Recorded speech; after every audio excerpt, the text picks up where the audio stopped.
नमस्कार, नक्षत्र दुनिया चैनल में आप सभी का हार्दिक स्वागत है। मित्रों, आज के वीडियो में हम सकारात्मक गुरु के विषय में चर्चा करेंगे। एक ऐसे गुरु जो न केवल जीवन रक्षक बनते हैं बल्कि लग्नेश को भी बल देते हैं और कुंडली में अकारक होने के बाद भी जातक को तारने का प्रयास करते हैं। तो ये एक अद्भुत उदाहरण है जो जीवंत कुंडलियों के माध्यम से सीधे लिए गए हैं।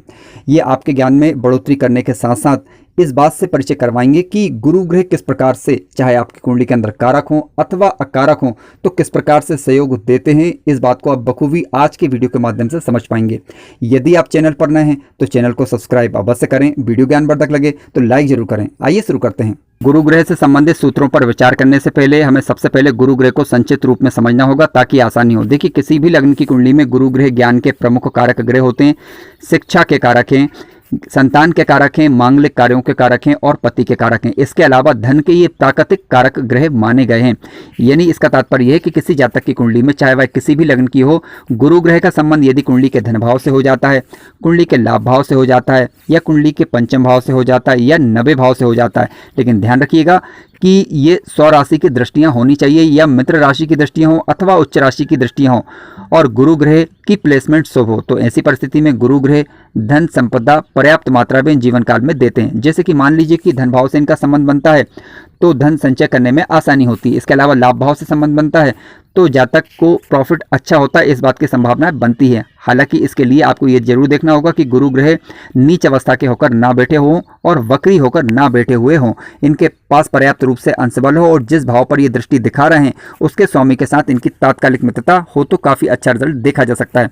पंचम भाव से यदि इनका संबंध बनता है तो ऐसी परिस्थिति में शिक्षा और संतान से संबंधित सुख जातक को जीवन काल में देखने को मिलते हैं।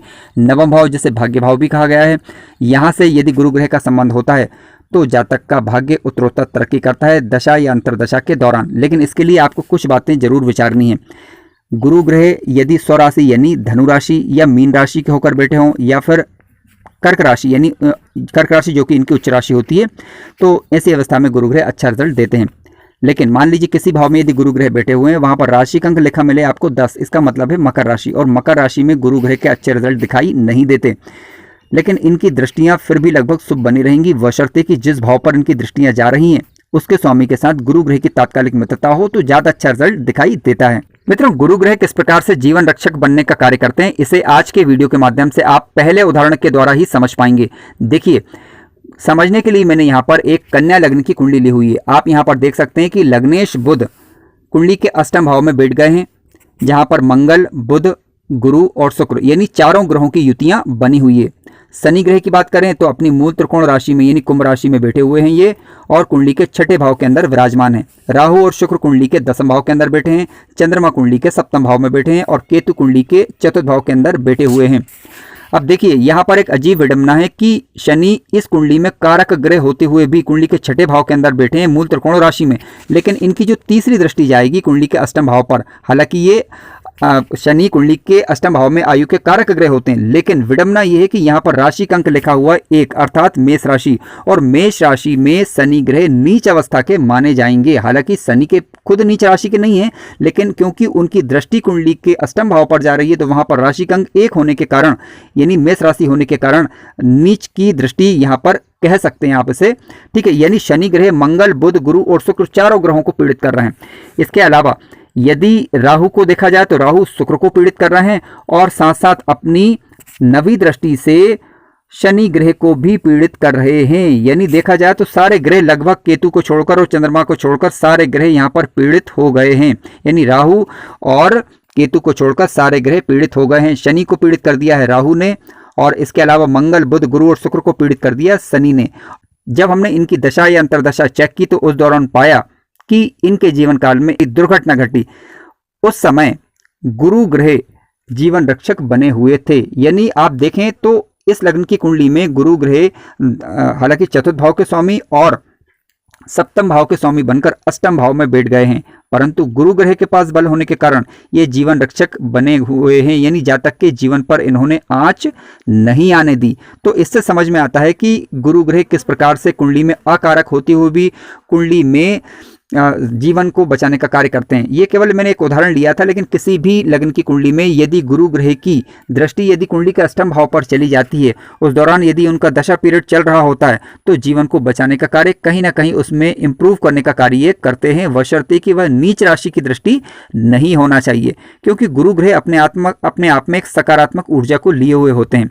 अब सकारात्मक ऊर्जा होने के कारण जातक के जीवन को बचाने का प्रयास करते हैं, चाहे कितनी भी विपरीत परिस्थिति आ जाए। लेकिन गुरु ग्रह यदि मान लीजिए अकारक हो जाए, तब भी उतना नुकसान नहीं पहुंचाते जितना कि पापक ग्रह नुकसान पहुंचा देते हैं। तो गुरु ग्रह से संबंधित दूसरा उदाहरण इस प्रकार से, जिसमें हम जानेंगे कि गुरु ग्रह किस प्रकार लग्नेश को बल देते हैं, लग्न को बल देते हैं और शनि पर नियंत्रण रखते हैं। ये काफी इंटरेस्टिंग उदाहरण है और कुंडली के माध्यम से सीधा लिया गया है। देखिए, समझने के लिए मैंने यहाँ पर एक कुंडली ली हुई है वृश्चिक लग्न की। आप समझ सकते हैं कि वृश्चिक लग्न की कुंडली में मंगल ग्रह लग्नेश होते हैं, लेकिन मंगल ग्रह बैठे हुए हैं कुंडली के भाग्य भाव के अंदर, जहां पर राशि का अंक लिखा हुआ है 4, अर्थात कर्क राशि। और कर्क राशि में जब कभी भी मंगल ग्रह बैठेंगे तो नीच अवस्था के कहलाएंगे। अब देखिए गुरु ग्रह किस प्रकार से यहाँ पर लग्न और लग्नेश को बल दे रहे हैं, क्योंकि गुरु ग्रह कर्क राशि के अंदर उच्च अवस्था के माने जाते हैं, जैसा आप जानते हैं। अब किसी नीच ग्रह के साथ यदि कोई उच्च का ग्रह बैठ जाए उसी राशि का, यानी कर्क राशि में जो ग्रह नीच का हो रहा है वही जो ग्रह उस राशि में उच्च का होता है, यानी मंगल ग्रह नीच का होता है और गुरु ग्रह उच्च के होते हैं। तो इसके कारण न केवल ये लग्नेश मंगल की नीचता को भंग कर रहे हैं, अपितु अपनी पंचम दृष्टि से लग्न भाव को भी बल दे रहे हैं। इसके अलावा इनकी सप्तम दृष्टि की बात करें तो जो जाएगी कुंडली के पराक्रम भाव पर। हालांकि यहाँ पर राशि का अंक लिखा हुआ है 10, अर्थात मकर राशि, जहां पर बैठे हुए हैं शनिदेव, जहां पर गुरु मकर राशि के अंदर नीच अवस्था के माने जाते हैं। परंतु हमें यहाँ पर ध्यान देना होगा कि गुरु के पास ऊर्जा है सकारात्मक ऊर्जा, ठीक है, पॉजिटिविटी वो लिए हुए हैं।